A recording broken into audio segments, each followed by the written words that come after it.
Sorry, I was working with another client and I saw you guys that was standing over there. This is where I typically train. Oh, Just okay. heads up to you guys. Okay. Fill me in on Grace. Okay. Rescue dog. Adopted her, and she's about 1 year old. They told me that she got shipped to Chicago from a pound in Tennessee where they tried to adopt her out, and she was biting people. They found her. Originally found her like abandoned in the woods, burn marks. Okay. She had her for about 4 years. She is very loving, and to me in particular, Yep. climbs my lap, licks me, pets me, that kind of stuff. When she was younger, I was able to take her to some dog parks, and she didn't really show super signs of aggression, but as she has gotten older, she has become particularly aggressive with dogs. I mean, when we walk around, if we see another dog, she'll lunge. Okay. So like leash reactivity? Yeah. Okay. And then she bites. Well, she used to go to like dog daycare and like play with dogs every single day. Canine University. But then she started like biting people, so she like got kicked out of that. Okay. And so she hasn't really socialized with any dogs in like 2 years. Okay. At all. And she's very sweet with people she knows. Like if you give her a treat, she'll love you. She'll never bite you. It's just when she doesn't know you or she's in like a stressful situation, she'll like start being really reactive. Okay. So like she got out of our building and was in the hallway, and I went to go get her, and then she like started biting me because she was so like stressed Frantic. and like didn't recognize me. So like if she's under any kind of stress, she starts biting. She has these moments where Yeah. she like loses her mind. It's like her eyes roll up in her head. I mean, I remember the first time I saw it, she just started being crazy, and I kind of like flipped her and held her ears, and it was like her eyes were not focused, and then finally she focused on me and she was fine. But she has these moments where she just kind of loses her mind. Okay. When she was in the hallway with you, did she puncture or was it just like mouthing? Well, I can show you. I have like. Oh, wow, Like yeah. This is kind of healed, and then I had like that, and then like some scratches, but they're like kind of healed now. Yeah. But So were these actual like punctures there? yeah, I this was gotcha. like she bit in. She like grabbed onto my arm. Okay. And then started biting my hand, and I kind of like Okay. tried to get away from her, but But she's done like the canine. Somebody was trying to put her in a crate in the back of a car, and she can do a lot more damage than what she did to her. I mean, I paid the hospital bills, and they were kind enough not to report on her, but it was like $1,000 for the hospital bill. She really got Yeah. that. So the handler was trying to load her into a kennel in a van, and then did she just start, I guess, turn and start going after him, or? So here's pure speculation. Okay, I think she was going to canine, and she started getting aggressive, and they started putting her, when they released her to general population, they put her in a muzzle on her. And I think she got aggressive with the wrong dog. I think she got her ass kicked. Okay. And then I think she created a fear of going to doggy daycare. And like they would come and pick her up in the morning, and she loved the guy that picked her up. Loved him. And then just like one day, she just, every time he came to the door, she'd just like start barking and snarling. And, and then we made a change where I would bring the dog down to the van and load him in. And then like that worked for like a few months, and then she bit somebody. During the handoff or later on, like within the facility? So I wasn't obviously there when they're bringing her home. So when they were trying to load her into the van to bring her home, she lost it. And this is a separate instance from the first time? yeah. Okay. So we there first was started a to few notice, so instances she was going to canine, she didn't bite anybody. Yeah. The guy who was picking her up, she started getting very aggressive. Yep. And she loved him, which was very strange. Then the first instance with canine, she bit somebody when they were trying to load her into the van for a couple. But they said it's okay, you know, maybe it's a thing, blah, blah, blah, we'll be more careful, and they let her stay. Then there was a second instance where they were trying to just put her into a fenced-in area. I see. And she let them have it. I gotcha. And that was bad. Okay. Okay? Then we've just had little instances where, like, you know, a month ago, our house sitter was walking her, and she's normally really good outside walking, and a jogger kind of came running up behind and startled her. She like nipped at her and caught her. And then we had another maybe 6 months ago where, I mean, she barks at the door like crazy when anybody's going up and down the hallway. And then we had a neighbor who we've had over, who she knows, who she likes. And I opened the door, and he had brought me like a gift or a pie. And I was holding it. I just wasn't paying attention. And she slipped between my legs and jumped up on him and started, you know, nipping at his arms. Okay. No, I think it's just stupid. I was there. Oh, okay. And then he pushed her off and down, and she went after his leg. And so that was, Jeff got bit. And then the guy who in the elevator, our dog walker. Oh, that was another instance. We had another instance where we hired a dog walker in the building. And the deal was, Anna was going to come down, hand off the dog. He was going to take the dog for a walk and then bring her right back. Well, he decided to go to his apartment. And we saw it on the film, and he just had her on, didn't have her on a short leash, and he was on his phone, not paying attention, and the elevator door opened, and some guy stepped out, startled her, she bit him. Yeah. So she's bite her. Yeah. So we're kind of at our wit's end. Okay. Can't have a dog that bites people, period. Yeah. I definitely can't have a dog that bites Hannah. And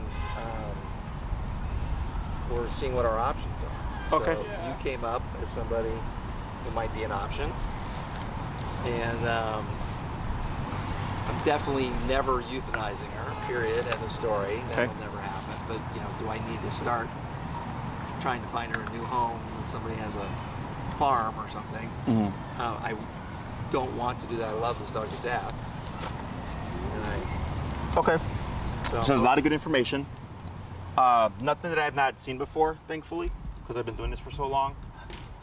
you're so old. There's what I do is I paint a realistic picture for you.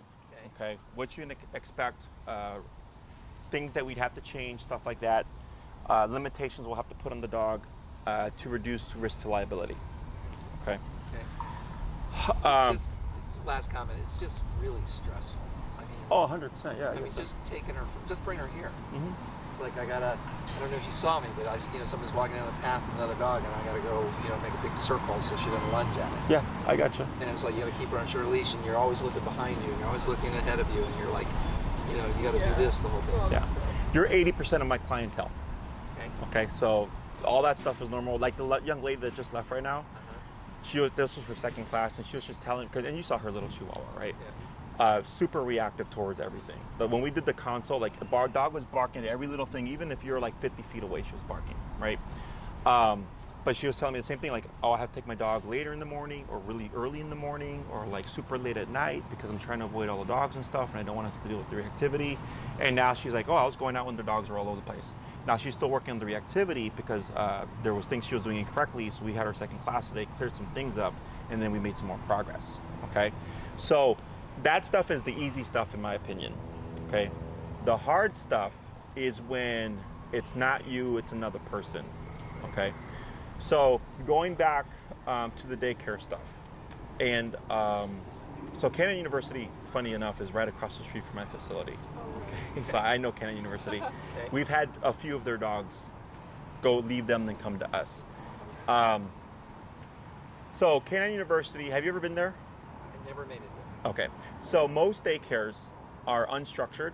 It is chaos all the time. It is nonstop dogs running around, barking and all that stuff. You can hear it. You walk out, you step out of your car a block away, you hear it, okay? My kennel is completely quiet. We get the occasional bark, we get the occasional whine or what have you, we correct it, but I run a quiet kennel, okay? Dogs are playing, dogs are on treadmills, dogs are doing their things or whatever, but they're quiet, okay? Because we don't allow for that. That loud barking and nonstop playing stuff is stressful for dogs. Okay, so I think your speculation is correct in the sense something may have happened there. But she came home with some bite marks. Yeah. Okay. Well, there you go.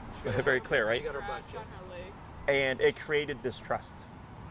Okay, so a common context. She definitely has trust issues. A common context that I come across is owner has friendly dog. Dog gets attacked by an off-leash dog. Next day, dog aggressive, dog reactive, right? Because the dog goes, okay, this happened when we were on a leash. You didn't do anything to protect me, so now I have to protect myself, right? Yeah. So then, if she was in a dog fight and she got her ass kicked, now it's like distrust of the environment because now every dog there is a potential threat. Does that make sense? She also wasn't perfect before. She was still kind of dog aggressive even before that. So This kind of exacerbated. yeah, now it's worse. It's just, But I she think always she's had gotten that. progressively worse. I Yeah. remember when when I had her at the beginning, I took her to dog parks, and she would go after a couple dogs, kind of like in their face. But if I went up there and yelled at her, she'd go away. But I would spend an hour in the dog park. I can absolutely not spend 1 minute in the dog. Yeah. Oh, okay. Yeah. How old is she now? She's about 4.5. She's 4. So what ends up happening is as she's exhibiting what we call these defensive behaviors, every time it goes unchecked, meaning uncorrected, where she doesn't herself decide, I'm not going to do that, the ego grows. Okay, and now the dog starts to resort to that option more frequently. Okay, so like I have another dog that I just did a consult with, and first the dog attacked another dog for jumping on it, then it attacked the dog for sniffing kiddie pool water, then it attacked the dog for I think it walked into the room, and then the owner was at a forest preserve, went to load his dog in the car, and when he went to grab the dog snapped at him, right? And all this started happening over the course of months. And I said, this is your dog is not a bully, and it's starting to resort to this defensiveness because it's getting it what it wants. It's not being, it's not, how would you say it? Getting negative reinforcement. Exactly, it's not getting a punisher, okay? So like, if she attempted something with another dog, right? Let's say she tried to snap at it and that dog bit her back. Now she has to do what I would call math. Do I want to assert myself after being bit, or am I going to submit and accept that I just got bit and I'm going to not bother with that dog, right? Depends on her. She's But 100% fight, 0% fight. okay, I've never seen her submit, roll over, put her tail between her legs, nothing. okay, Ever. okay, Never. sure. So her DNA is 100% fight, Fight. 0 fluff. Okay, so we would have to now teach her that that's not an option, okay? But we can only do that to a certain degree, okay? So I'm assuming before reaching out, you did research on how we train, the methods that we use. Not so much. Okay, well then I'll fill you in now, okay?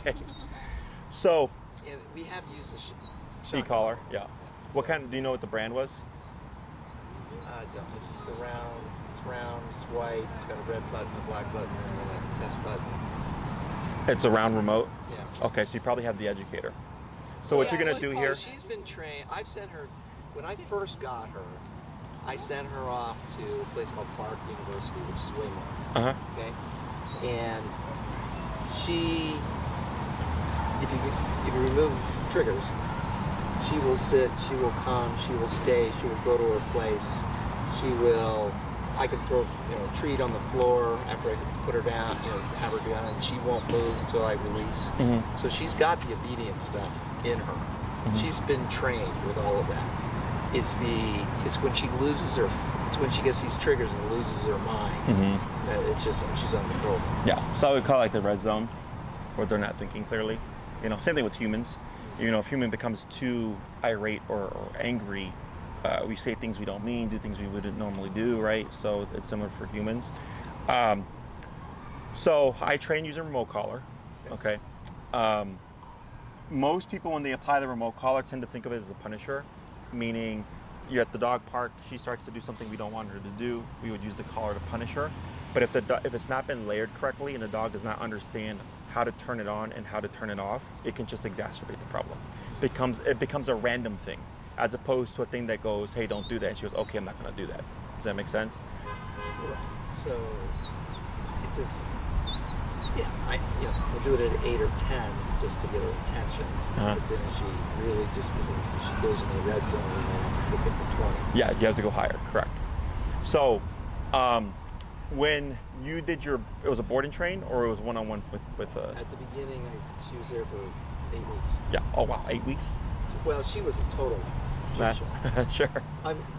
Orphan and Storm had her like tagged to be euthanized. Because they tried to adopt her out like 2-3 times, and they were scheduled to euthanize, and I said, well, I'll take her, and then we had this long conversation about they didn't feel good about letting somebody adopt her, and then we came to an agreement that I'm going to send her to this trainer that they had a relationship with. I see. And did like a boot camp kind of thing, then they'd give it a try. And she's very obedient to us. It's just she's got much. Yeah. So, since the training, like, do you still employ the e-collar, or has it just been ever since she's left? It's you've not really done much. To be honest with you, we have been lazy. Okay. So we'll go through periods where she's barking and barking and barking, and we just get crazy. We're just like, God damn it, and we go get the e-collar, and she knows. Oh, I see. She's a different dog. When she's smart as shit. She's one of the smartest dogs I've ever had. I've had a lot of dogs. She is super smart, and she knows the second that e-collar goes off, different dog. Okay. You don't even have to zap her. She stops barking. Yeah. Oh, she's crazy about sport. Yeah, she's got a good prey drive. Okay. So, stop it. So when it comes to like the remote collar, in my book, when you have it, you need it. Yeah. Right. So if it's like, yeah, we've not really been employing it, and she's, being reactive and stuff, but when I have it on, she's a different dog. Well, for me, part of the issue is the fact that we're not. Yeah, exactly. Okay. So then the next thing would be to reduce your risk to liability. Unfortunately, like the dog walker, where like he wasn't paying attention, he was on his phone, blah, blah, blah, blah, right? Is I would not worry about dog walkers or anything like that, because the more you put her in somebody else's hands and they're not educated or know what to do, the more it opens you up to them, like her injuring one of them. And that's more so due to like lack of experience. Like most dog walkers and people that work at daycares and stuff are just college kids. Yeah. They want a summer gig. They're not really like myself. Like I've been doing this for 12 years. Yeah. I got, this is a dog bite. This was 10 stitches. I got dog bite here. I got a 6-inch scar here from a Rottweiler. I got another scar here, right? But I came into my career going, I want to keep these dogs in their home, right?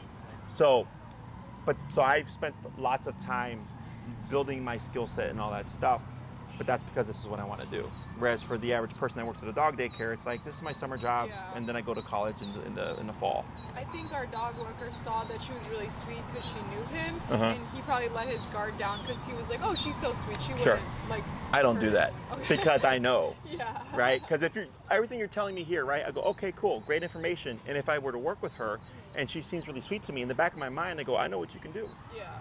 That's where we're at. Yeah. We know. Yeah. Even sitting here, I gotta be honest, you want to sit here talking to you. I don't mean to be rude and not look at you in the eyes, I just keep looking. No, yeah. I'm like trained. I'm trained. Yeah, no, I'm the same way. That's why I'm when waiting she's for some dog without a leash to start running this way. Yeah, no worries. Like I'll handle it if that happens, because it does happen. Yeah. But that's why, like, I'm watching her. So when she started like staring over there, I was looking, anticipating a dog, but then I saw the squirrel and I went, there's a squirrel. I love squirrels. So she's got a good prey drive. So what we'd have to do here is reintegrate the remote collar, making sure that we're using it correctly, and then not become complacent. Okay, because that's where things start to happen. This is not uncommon. You see a lot of progress or whatever. So you're like, oh, cool, I don't need it anymore. But that's why your dog was making so much progress, because you were consistent with what you were doing. Does that make sense? So a very common question that I get is, when does the dog learn to be a good dog? And I say that's not a thing. Your dog is a good dog because you're being a good owner that's reinforcing everything that your dog needs. Does that make sense? Her DNA is not changing. Yes, exactly. Her DNA is not changing. Right now you have an anxious dog. Like you see how, and she's like very vigilant, how she keeps looking, right? She's looking for for squirrels at the moment. But she has anxious energy, right? Yeah. That anxious energy can become frantic, which is what you saw when she got lost in the hallway. Right? And then she like lost herself, and then she did what we would call piano biting, where they rapid fire kind of bite because they're in panic. Okay?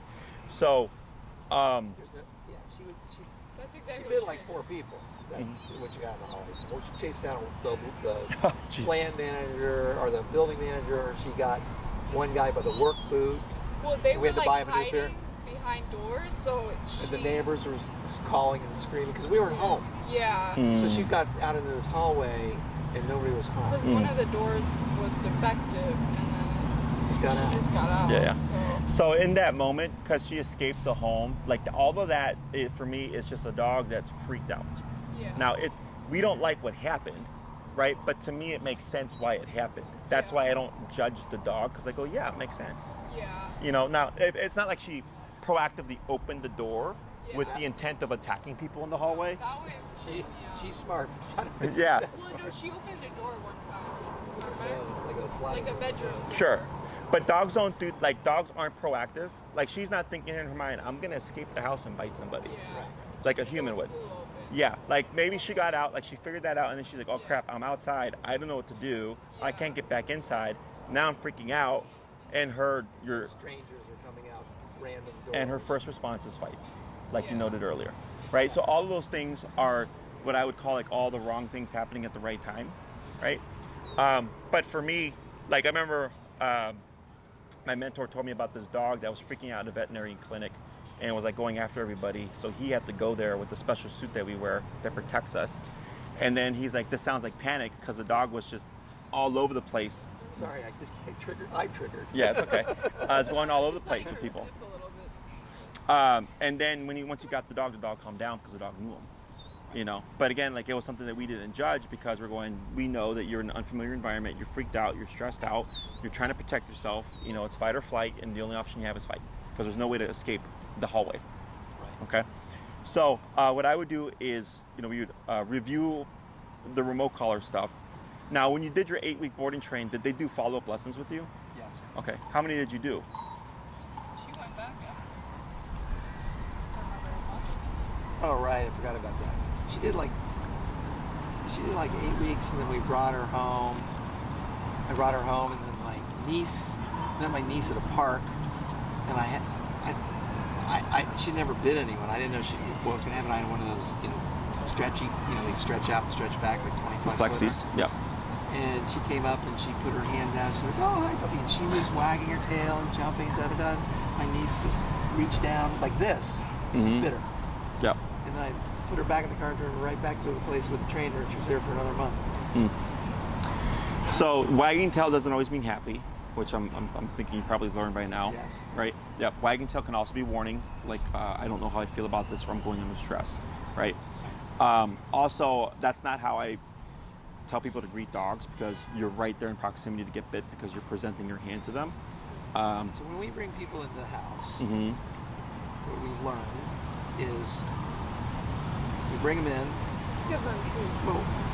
We bring them in, we shake their hands or make contact so she can see that we're interacting with them. And then we don't have them look at the dog, just ignore the dog to the best of their ability. Keep their hands up.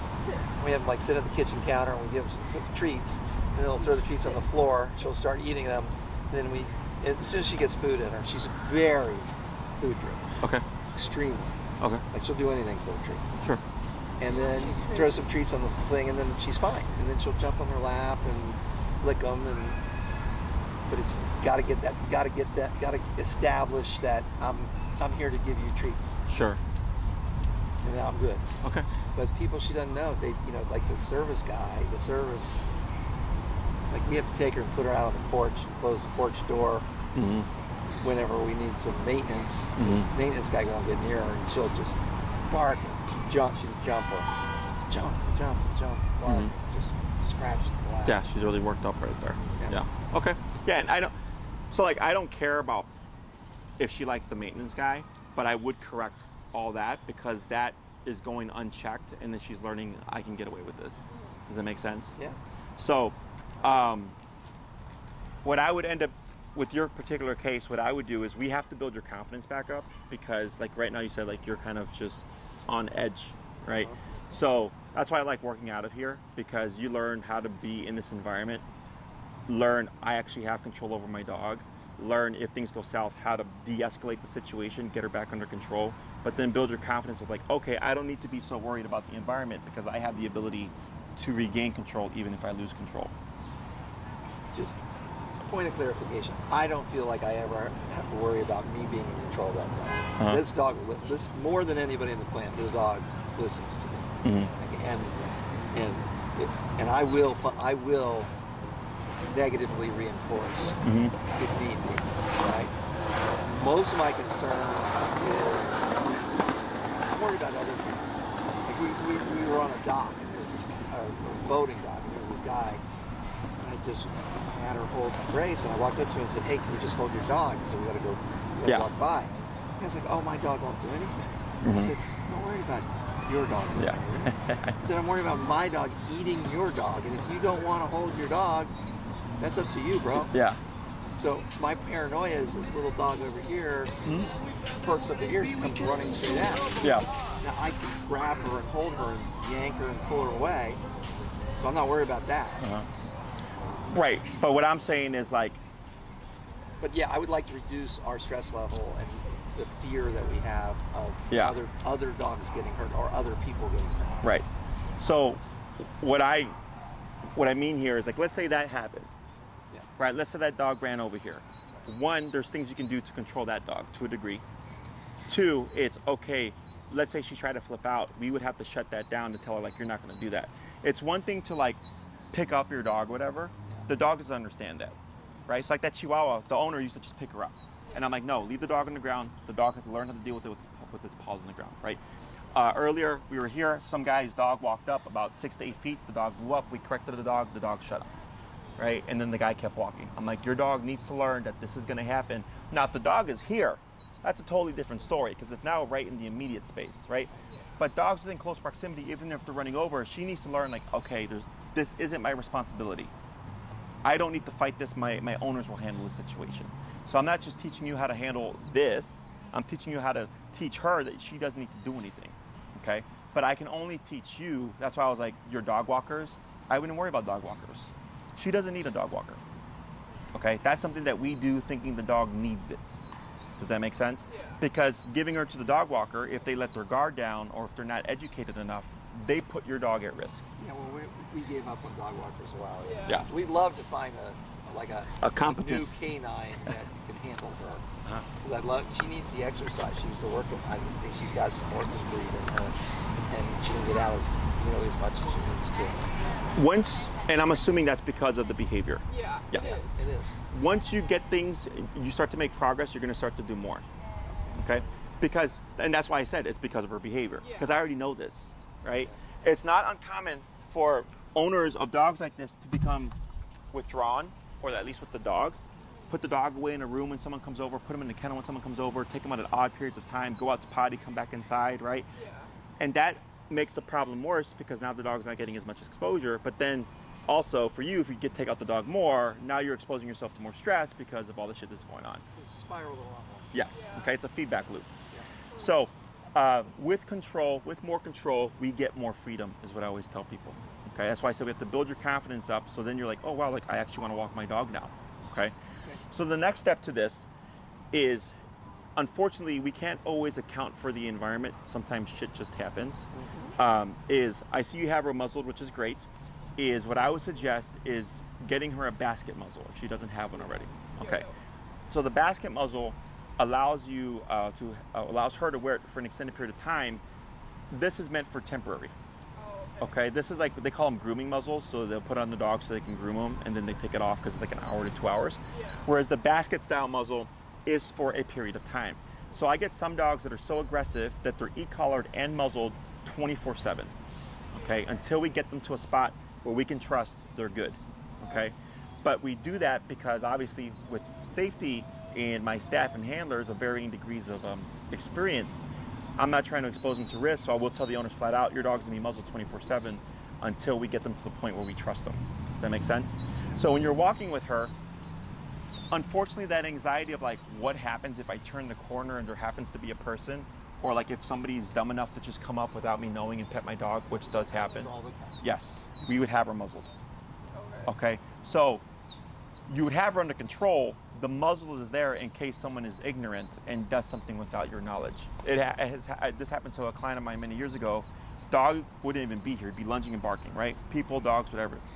We got all that addressed. Dog didn't like people, and I said, we can't make the dog like people, but at least your dog's not going after people for that aren't a threat, right? He's sitting over there in front of Grant Park by the stairs, waiting for the red light to turn green. Dog is here, sitting. He's like this. Somebody comes up, goes to pet his dog. Dog turns around, bites the person on the hand. Okay, person flips out on my client. My client tells me about it, and I was like, that's not on you. I'm like, you were facing away. Your dog was right here next to you sitting. This person just invited themselves into your dog's personal space, didn't even ask. Like, yeah, they deserved it. That's what happens. Like, that's why you ask, you know? So obviously that person didn't see it that way. They were like throwing this whole fucking big deal about it. And I was like, they're in the wrong. I wouldn't worry about it. Your dog was on a leash. They came into your personal space. You did not know about it or whatever, right? So the muzzle in that context just prevents that from happening. So you're kind of doing it with margin of error for the person. Does that make sense? Yeah. Good. Yeah. So, and that helps take off some anxiety and stress for you, because you're like, okay, even if somebody's a dumbass and tries to do this, I'm covered because my dog is muzzled. Yeah. And you'd be surprised, because you would think the muzzle would be a deterrent for people. Yeah. But in my experience, for whatever reason, maybe because the dog is muzzled, they're just like, oh, I want to pet the dog anyway. Oh, wow. You know, like I know it's sad to us. Normally when she has a muzzle on, everybody gives me weird looks. Yeah, no, it's funny. Like, I get so many clients like, Jesse, I don't get it. My dog's muzzled and people still come up to me. And I go, yeah, okay. Yeah. So,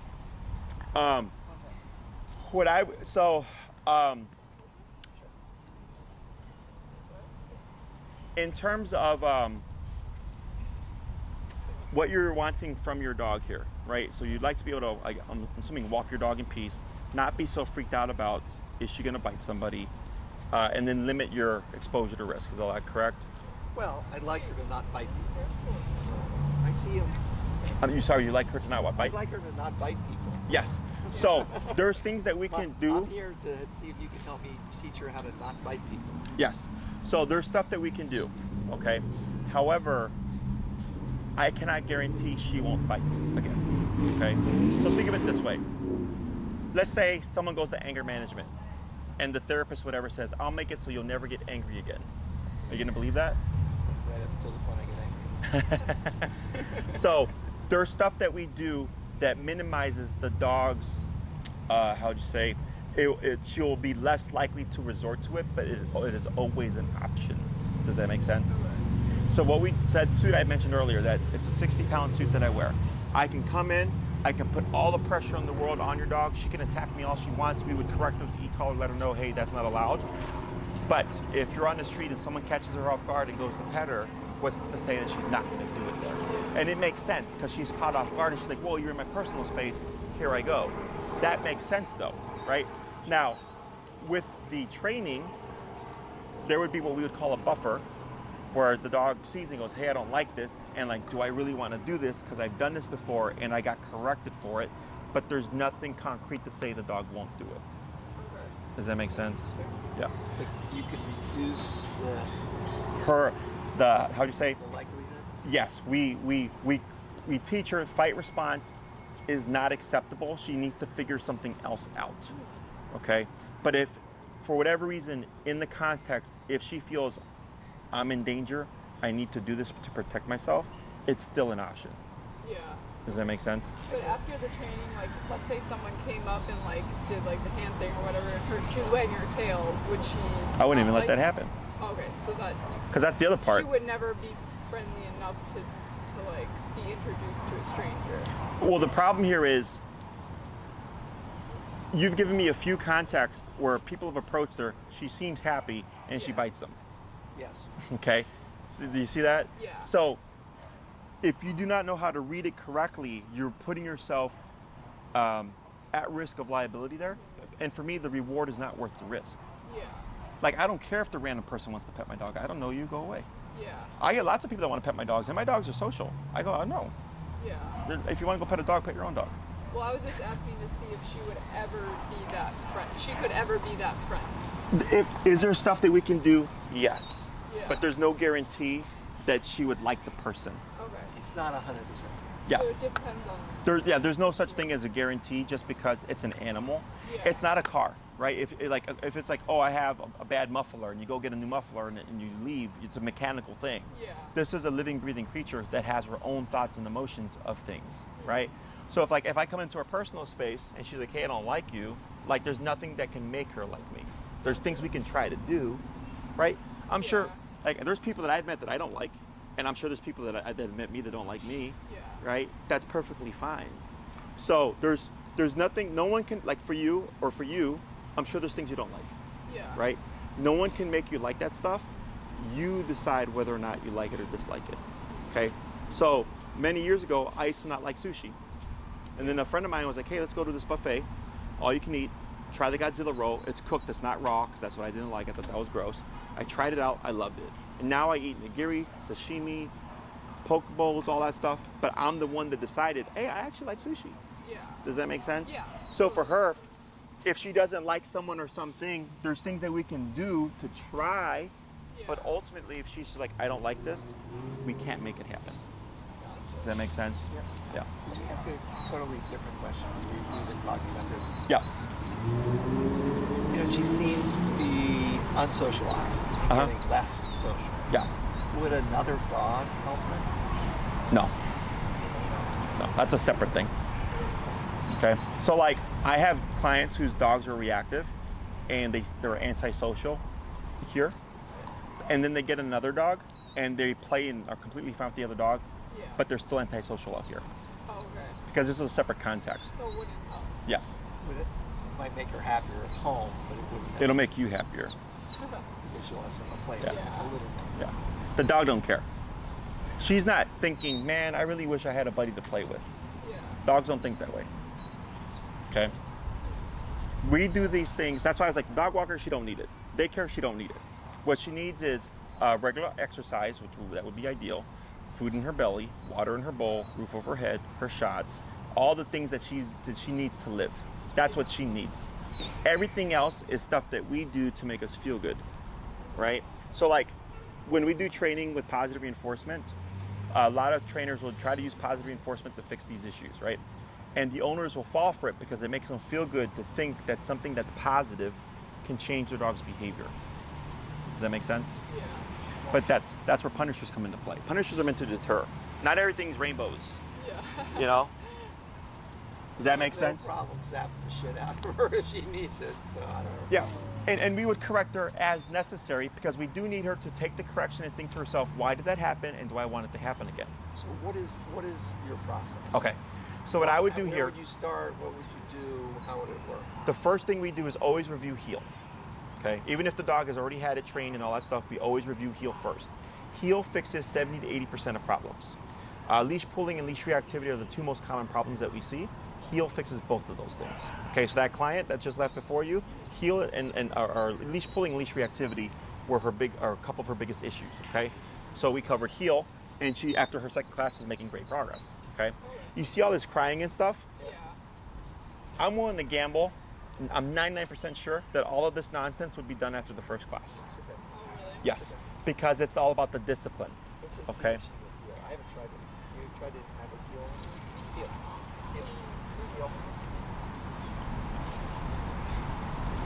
So for me, that's not a heel. That's not. She's pulling. Also, your leash is very tight. It's got to be like long and you have to like pop it. Well, theoretically. Yeah. But when we do heel, I don't know if did you see the young lady with the Chihuahua? I don't think I did. See Okay. it. Her leash was completely slack and the Chihuahua was right here. Gotcha. That is heel. Okay. Heel is you have the opportunity to get away and pull, but you're not doing it. Gotcha. Here, when you shorten the leash, which is what most people do, you're not giving the dog the opportunity. To stop. Exactly. Yeah, I don't. Yeah, that's not heel. Over there, she did a little bit. Okay. So when we do heel, I don't care if it's for 15 minutes or an hour, the dog is at your side, right shoulder parallel to left leg. All right, so she needs a refresher course. Yes. Okay, so you start with heel. I'm sorry, I interrupted. So that's typically 1 to 2 classes, okay? And then if there's any leash reactivity, stuff like that, we're working on that stuff. We're correcting it, getting everything back in line, okay? I'm also at the same time having to build you up, building your comfort of like, this tool that I have is actually working. It gives me control. I'm seeing a lot of progress, so on and so forth, okay? The next thing is, where else are we seeing problems? Okay, so we have, because a lot of your stuff is like, I mean, you had the daycare stuff, and then we had the dog walker. Then there was, she escaped the home, right? We had someone coming into her personal space. So right there, a couple of those things are contextual. So if she's not going to daycare and stuff like that, technically speaking, we shouldn't have those issues, right? Now, when it comes to people coming into her personal space, there's exercises that I can show and give you, right? But I would tell you, I would only do this with people she would see again. Okay, so like people that would visit your home, which sounds like you already have a structure, right? That's what I care about. The person on the street that goes, oh wow, I had a dog that looked just like her, can I pet her? I go, nope. Nope, don't need to. She's not a big fan of it, okay? Because you have to think also how she feels. So if you're like, yeah, sure, pet my dog, we're training right now, right? And they go, and she's like, hey, I don't want this. And they keep pushing, and let's say she acts out and you would correct her. Now, technically speaking, you've put her in a situation where she was vulnerable. And now that creates distrust in the handler. Does that make sense? So the way I try to approach it is I try to approach it in a balanced manner where you kind of get what you want and need, but then there's also what the dog wants and needs. And it's a balance of those two things. It's not just like make the dog tolerate and accept everything. Otherwise, that's how we end up with problems. Does that make sense? So first 2 classes on heel, I'd most likely go over recall again, okay? Not in that order. I'm just like letting you know where my mind is at. And I think the other part of this is just teaching you how to, I cannot make your dog unanxious or unnervous, right? Because that's the energy that I'm picking up here. But we can teach her how to handle it better, not resort to the fight response immediately as she does, and teach you how do you continue to live and go out with a dog like this. Okay, so you need, like I already know this. I go, okay, I already know how to work with a dog like this, but I'm a dog trainer who's been doing this for 12 years, right? I'm having to teach you how do I live my life with a dog that has these behavioral issues, right? You're gonna make great progress, but at the same time, we cannot change her, as you said, her DNA. Okay. And then, so that to me sounds like obedience training. So is there specific aggression training Yes, that you do? that's what I was saying about the suit, okay? So you'll go to the suit. Yes, so I'd come into your home, have my suit on, correct the aggression, okay? So that's how I was saying that we're teaching her to not resort to the fight response, right? She has to, so dogs, the way that they learn is they have to make a decision, and that decision is met with a negative consequence, okay? Until, and I keep repeating, so I'd come into her personal space, I'd pet her, she'd be unmuzzled, I have my suit, I'm protected. She's like, I'm straight up biting you, you're not taking away the pressure, you're still in my personal space. I'm correcting her to the remote collar, teaching her, I'm gonna bite you right back if you try to bite me. And I keep repeating that, so eventually I can pet her, and she's like, okay, I'm not gonna bite you. Okay, so there's stuff that we can do, but just remember, we cannot guarantee that she'll never do it again. It depends on the context. If she's in a situation where she's like, I'm in danger and I really feel like I need to protect you and myself, she's still gonna resort to it. Okay? Will she ever see a dog park again? That I don't know. That, the issue with dog parks is that you have a bunch of random personalities. Okay, now let's say you have a friend with the dog and you say, Jesse, can you help me socialize my dog with my neighbor's dog? I go, yes, because we can repeat that. We can control that to a degree because we know the dog. But when you go to the dog park and you have 30 different dogs with 30 different personalities, that's where we have issues, okay? Now, is it possible? Yes. Only reason why I say so is because you used to do it, okay? Because I like to look at envy at these dog owners who let their dog off the leash and they're running around. But remember, who's that making that, who feels good about the dog park? Yes, okay? So you might feel good about doing it, but your dog is like, I don't want to be here. Does that make sense? She would love to run around. Right, but like let's say you had recall. You can go to the lakefront, let your dog off leash, chase squirrels, chase rabbits. That's fun too. And she's getting the ability to be free. So when you say like come. Yes. Yes. So that's another thing that, because it's giving you more freedom. If I felt that if I said come, that she would actually come, that would be great. Yeah, that we can do, that's not a problem. So I want you to be able to call your dog off of squirrels and rabbits and stuff, so she still gets the ability to chase them. She's a dog, she's a predator. I have nothing against that. But I do need the dog to return to me when I call him. Use a whistle or just... E-collar in the come command. Okay? So your dog may not get the life you want for her, dog park or whatever stuff, but you will be able to do more things with your dog, so she's still being able to live a life. Does that make sense? Right, well, if I could take her out into a big open field and think where nobody is, let her run, and know that if I said come, she'd come, then that would be great. I would think that was fantastic. She could run and chase squirrels, do all the shit she wants to do. Yep. As long as she comes when I tell her to come. It's pooping. So go ahead and bring her to the left there. You saw it. Yeah. That's it right there. Good. I'm talking to you, not me.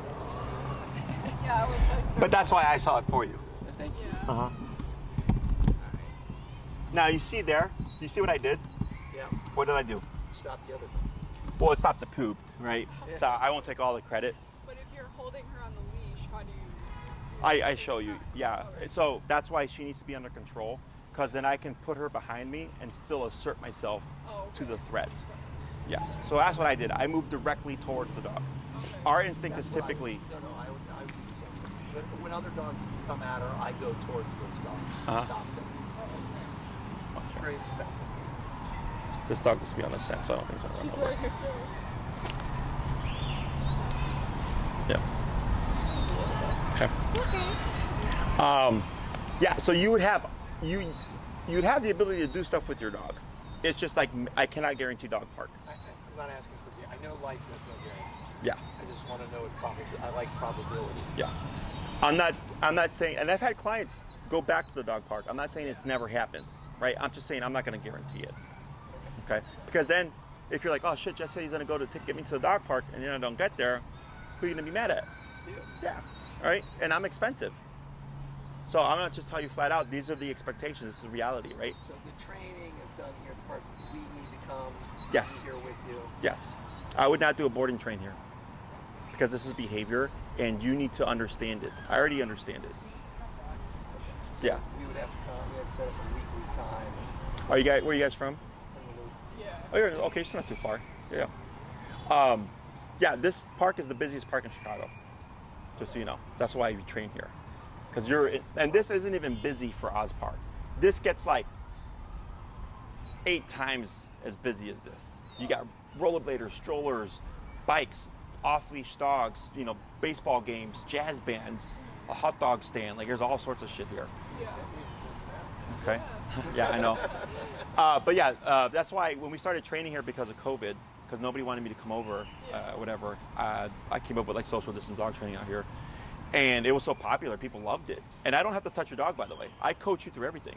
So if something happens, I'm coaching you through it and going, this is what you're gonna do, and then walking you through it, like, okay, cool. I did that myself real time. So then when you go to practice in the loop, you just take what you've learned. And then you would do in-home. For the aggression stuff, yeah. That would have to be the in-home. So what most people do is they'll have their training here for like all the obedience stuff, right? And then when we need to do the in-home, they'll schedule the 1 or 2 off classes they need. It's a $50 upcharge to go to do the in-home. And this way, you're getting a balance of being able to do the obedience stuff outside and take advantage of like everything that's going on here, but at the same time, being able to address things within the home, okay? So what I would most likely do is the first 2 classes are on heel. That has to happen. The 3rd class, we could either do the in-home, start working on the aggression stuff, or do recall, because recall is the one command that does take the longest to teach because you have to go to the park and rinse and repeat and all that stuff. And then the 4th one can be the in-home. So that's just remains to be seen, depends on how she progresses. The next thing would be, in terms of length of time, I would probably put you like at around 9 to 12 classes, okay? Once a week for an hour. 12 classes it just gives you obviously gives us plenty of time to like work on stuff. So for whatever reason, if I happen to be wrong about something, which is super rare, we have time, right? And when we do this, I'm targeting the stuff that I know you need. Okay, we have to do heel We have to do recall. I most likely would do stationary control. The behavioral stuff, like me walking into your home and all the aggression stuff, right? And then once we start to clear that up and we get a feel for where she's at mentally and emotionally, then that kind of dictates how the rest of the program plays out. If behaviorally she's doing really well, you're like, hey Jesse, I'm feeling really good, I'm feeling really confident. I start to build her obedience to a higher level, giving you off-leash control, okay? Place. Yeah, that's stationary control. That's what I mentioned, yep. Okay, now the people coming over is a separate exercise, which we'll cover with an in-home, but technically speaking, place is also an option, okay? So doing 9, just kind of with what I know, 2 on heel, 1 on recall, 1 on stationary control, which is place, that's 4 out of 9.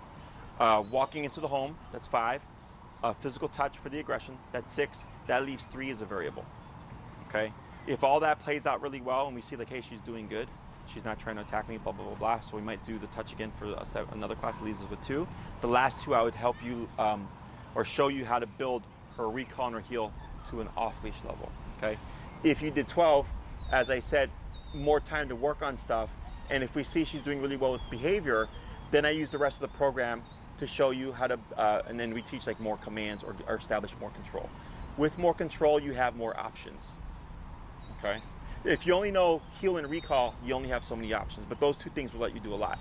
Stationary control allows you to have people come over, allows you to potentially bring her out in the environment. Does that make sense? Questions on any of that stuff? No. Okay. I get it. In terms of the collar, I would put her on the Dr. Black edition, and Tina will fill you in on this.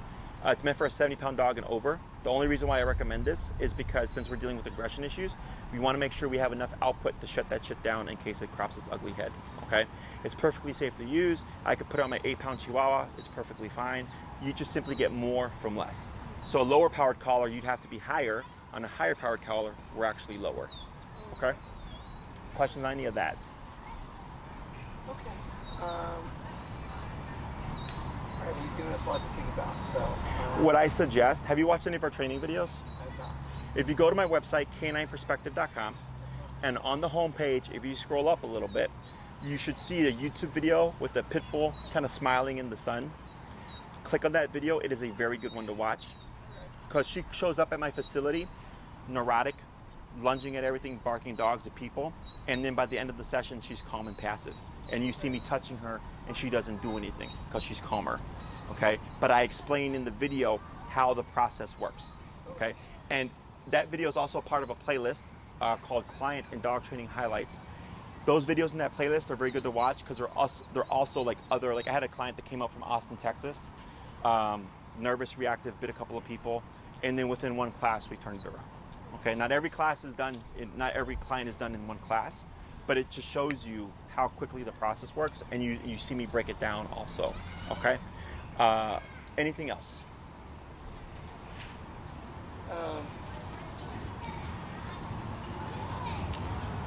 I understand there's no guarantees. Uh-huh. What would you, assuming it's successful,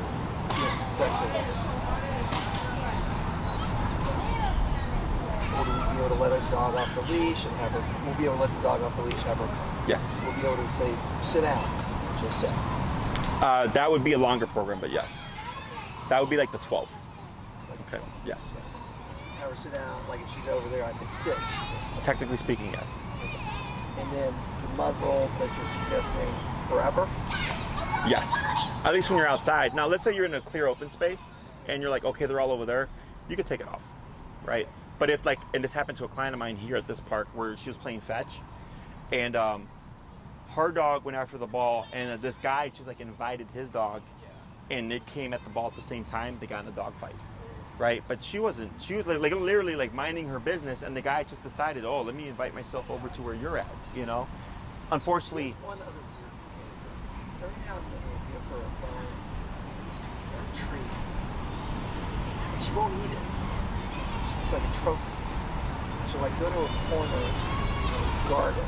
oh, that's resource guarding. It's what? That's resource guarding. Resource guard. Yes. So she's got that in it too. What's that all about? So I mean, we can address that too, but that definitely puts you more into 12, and you just keep in mind, behavior is the only variable. Obedience, I know what I can get done in a short amount of time. Okay, so if you're like, I just need this dog to walk on the leash and come when I call her, I'd say 6 classes, right? And if anything, we're gonna get more done, but just in case we need time because, you know, the owner doesn't do the homework or whatever, right? But the variable is behavior.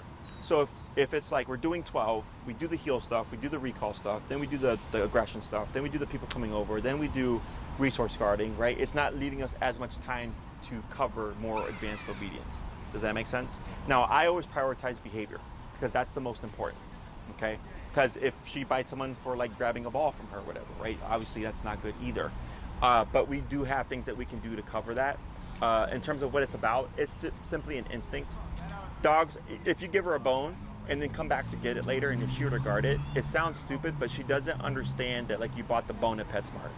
She's just like, hey, you surrendered this to me and it's mine and I'll fight you for it. Does that make sense?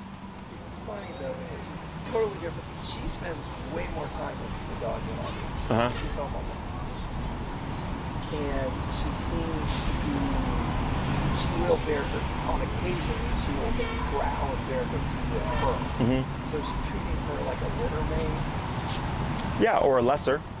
Yeah. Is that because she doesn't punch? She doesn't, I mean, I'll take my belt off and whip her damn ass if she tries to spite me. Uh-huh. But she's like, She's asserting herself. Yeah, she's saying like, this is mine and I'm not gonna allow you to take it, right? So that's your purse, right? Would you let me take it? See? That's resource guarding, okay? So it's nothing bad, right? It's normal, it's healthy, it's natural in their world. It's just not acceptable in our world. so is it that she's more afraid of me than her? Possibly, yeah. Especially if you've asserted yourself in a physical manner. Oh yeah. Yeah, then she knows. So she's like, well, I'm not gonna do that with Dad because I know what Dad will do, but you know, Sis hasn't done that. Well, I think like it won't even be if she has a bone or anything. Like one cotton will just like come near to pet her and she'll start growling. Like I've done nothing. Yeah, so that's bully behavior. She'll just be like, or like if I like say no to something, she'll start like showing different teeth and stuff and Yeah. growling and like she can be pretty mean sometimes. So that's her being a bully over you. Yeah. Okay, and so that's good information because I'm like, okay, now I'm learning more stuff. Yeah, Okay, yeah. so that's why I was like 9 or 12. Now, when you start the training with her, you may see that change because now you're asserting yourself over her. Okay, and now you're biting her. Does that make sense? And that can change things. Also, when you yell at a dog like, no, don't do that, right? Your energy a lot of times is what's making the problem worse. Because we, as humans, we're trying to like assert ourselves, but dogs don't yell at each other. They bite each other. So like, let's say she came at you and you just took off your belt and you whooped her, right? You didn't yell, you just whooped her. And she goes, okay, well, fuck, that didn't work. Does that make sense? I'll flip her ass. Yeah. I am. So because you've asserted yourself physically, she has that relationship with you and she's like, well, I don't want to, how'd you say? The alpha. Yes, But to a degree. And you're just another beta. No, but if I try to spank her, so she'll start there, like showing me like teeth. Yeah, because a spank isn't enough of an aversive. Yeah, Okay. yeah. But I feel bad. But I don't recommend that you do Yeah. because it puts you at risk of being bit. Yeah, that's why I don't do anything because I'm Yeah, afraid. I would show you how to correct her correctly. Okay. Okay. So also part of my job is, these are all good things to know, so I can help you address them or work around them or whatever, because there's never any concrete answer.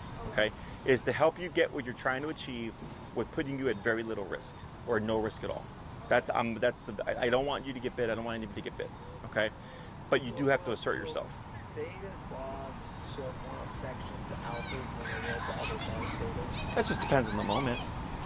But I mean, yeah, to a degree. But also, like with the dog, like when people see the dog being sweet with them, she's being sweet because she wants to be sweet.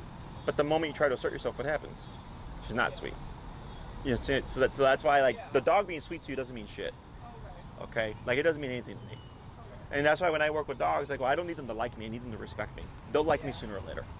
Okay, but I always go for that first, and that's why I don't have problems. We tend to go for, I want the dog to like me. So I give them treats, and I talk to them in high-pitched voices, and I pet them, and I love them. But when you do that, you're actually empowering her. Because you're giving her all this stuff for what? For being cute? Right? For being a dog? So then for her, she's like, well, you give me all this shit for free, So apparently I must be or have something that you want. I have the value here. Oh, okay. Does that make sense?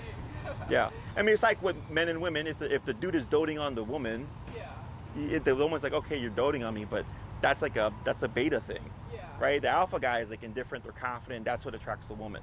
It's the same thing for dogs. Okay. It's all animal instinct stuff, but we just don't view it that way. But when I say it, everyone's like, oh yeah. Nice to her and showing her love and love. No.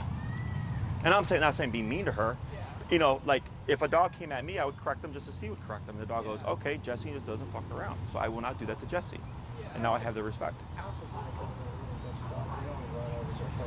They kind of walk around. Yeah, they ignore them. They ignore everybody. Yeah. And then when the alpha decides it wants to play, it'll go play. Yeah. Yeah. It's on their terms. It's on your turn. I just think I can't really handle because I don't have that in me to like take the belt and start working. Well, you don't have to. Okay. Yeah. So like that's what's nice about remote collar is it allows you to assert yourself in a non-confrontational manner. Okay. Yes, from across the room, exactly, from a different room. The collars that we use is a mile range, okay, if you're out in the open space. So, but that's, unfortunately, in order for us to make progress, I can only take you as far as you're willing to go. Okay, so like let's say we start the training, and for whatever reason, because you're asserting yourself, she starts to become defensive towards you. Okay, if you do not work her through that, she learns. And she goes, okay, I can dominate you by doing this. So that's where like muzzles and stuff comes into play because it allows you to push through, but still feel like, okay, I'm not in danger. Okay? So what I would suggest is, mold the stuff over. You're in the 9 to 12-ish week range. I'm leaning more towards longer just because of all the stuff you told me. But you also have to have a conversation about like what you're comfortable with like addressing. And she would be muzzled, okay? Again, and there's no guarantee that we would see it. But what I would hate for what to happen is you're like, yeah, sure, we'll do it. And then you get confronted with this problem and you're like, oh shit, well, I didn't think that was gonna happen. And it's like, well, I don't wanna do this anymore. I'm like, well, we gotta do something because you paid for my time and I'm already here.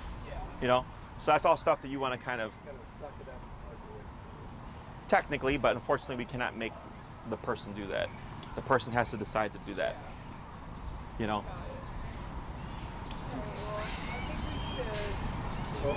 Yeah, take some time. There's no rush here, okay? So if you have any questions, feel free to reach out to Tina. If they pertain to me, she'll let me know. Otherwise, I highly recommend you watch those training videos. If you can't find them, email us. We can send you the links to them, but they're on my public YouTube, okay? All right, guys, it was a pleasure meeting you. Thank you so much. If you need anything else, you let us know. All right. Okay? Nice to meet you. It's a If you pleasure. want to do it, Take care. sign up on that. Yeah, Tina will take care of all that stuff. Okay. Okay. Thank you for your time. Thank you so much. You're welcome.